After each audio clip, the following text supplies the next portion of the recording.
જાબાઝ પરાક્રમોને માણ્યા બાદ હવે હું તમને આ ભારતના જવાનો સાથે જે વ્યક્તિએ પરિવારના સદસ્ય જેવો ઘરોબો કેળવ્યો એ નરેન્દ્રભાઈના શૈશવમાં ડોક્યુ કરવા લઈ જાઉં છું.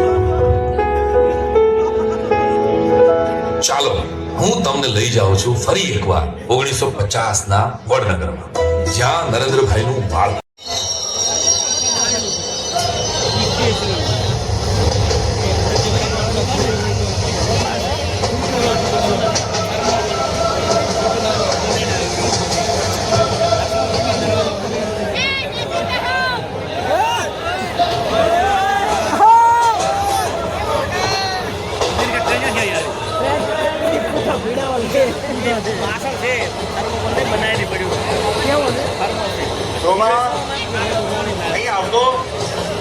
આયો બાપુ.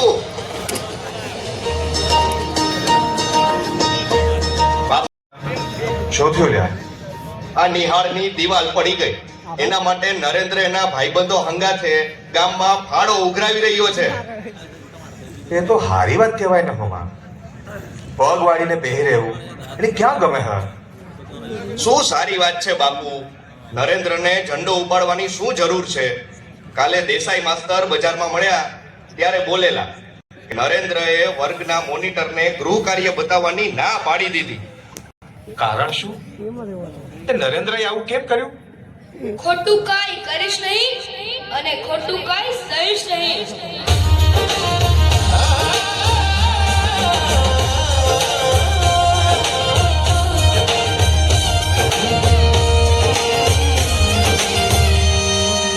મોટા ભાઈ લો આ અમદાવાદ પેસેન્જરનો હિસાબ.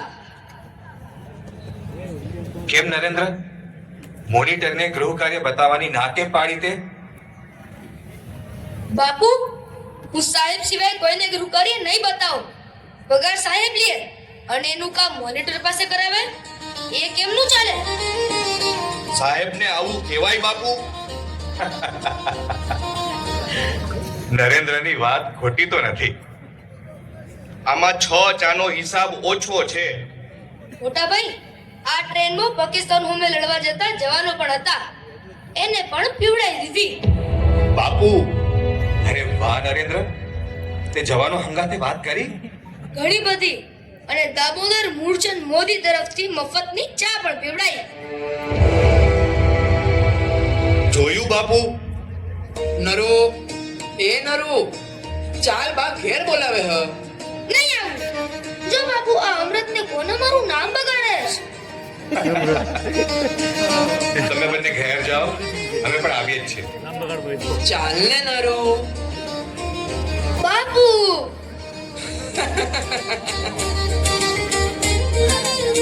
જીવનના અનુભવો બાળ નરેન્દ્રને રેલવે સ્ટેશન પર, પરંતુ સંસ્કાર અને સેવાનું પાવર સ્ટેશન તો હતા તેના બાપ હીરામાં.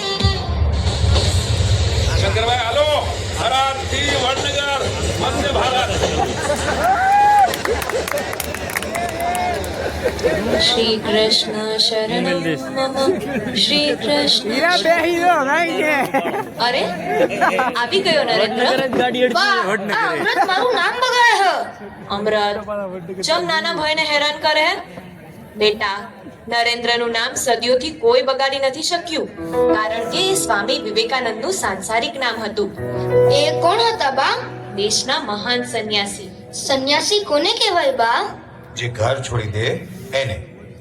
ચેમ એના મોટા ભાઈ પણ એને હેરાન કરતા હતા? નરેન્દ્ર એટલે મારો કહેવાનો મતલબ છે કે બાપુ તમે જ્યારે ઘર છોડીને દુકાને જાઓ છો ત્યારે તમે સંન્યાસી થઈ જાઓ છો. હવે આના સવાલો પૂરા જ નહીં થાય. ભાઈ, સંન્યાસી બનવા માટે ભગવા કપડાં પહેરવા પડે. ભાઈ ખાલી કપડાં બદલાવાથી કોઈ સંન્યાસી થઈ જાય?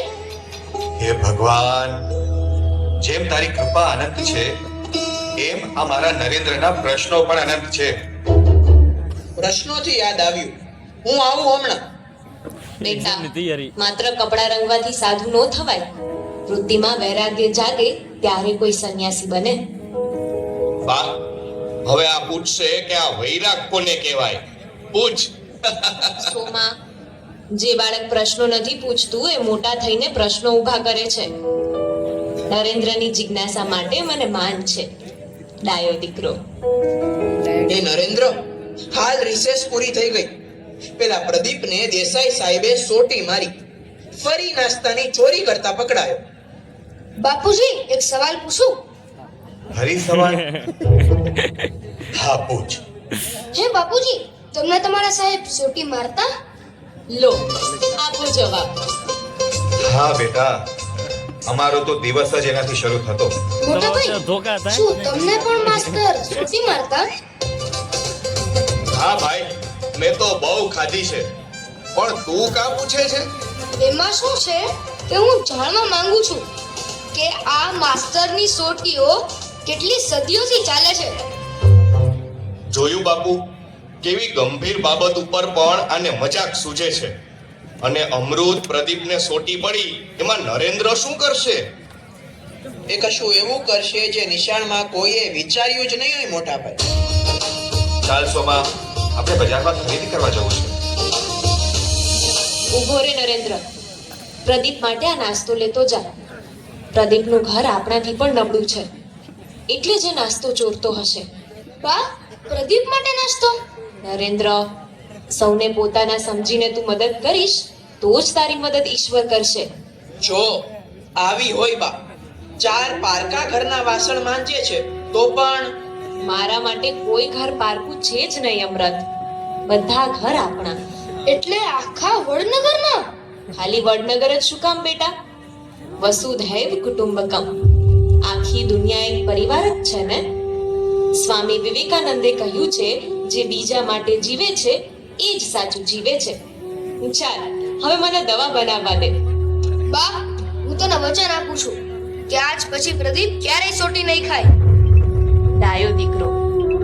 અને અમૃતભાઈ, તમે મારો પરિવાર છો ને? હા, તો મને વચન આલો. આલ્યું.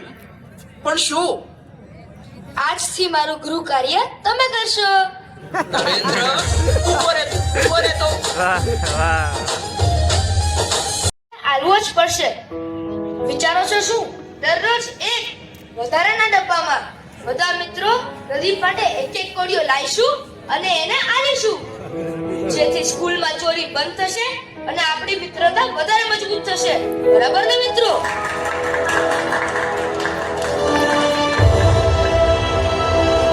પ્રદીપ, આલે.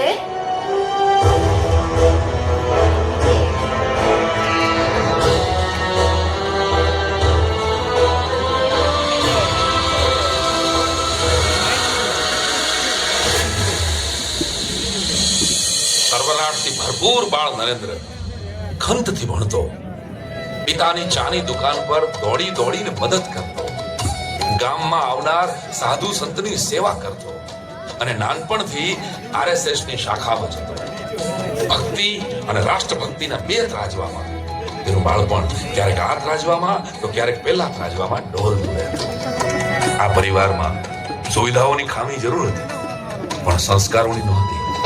મા દીકરાની મમતાના દ્રશ્યો જોવા છે.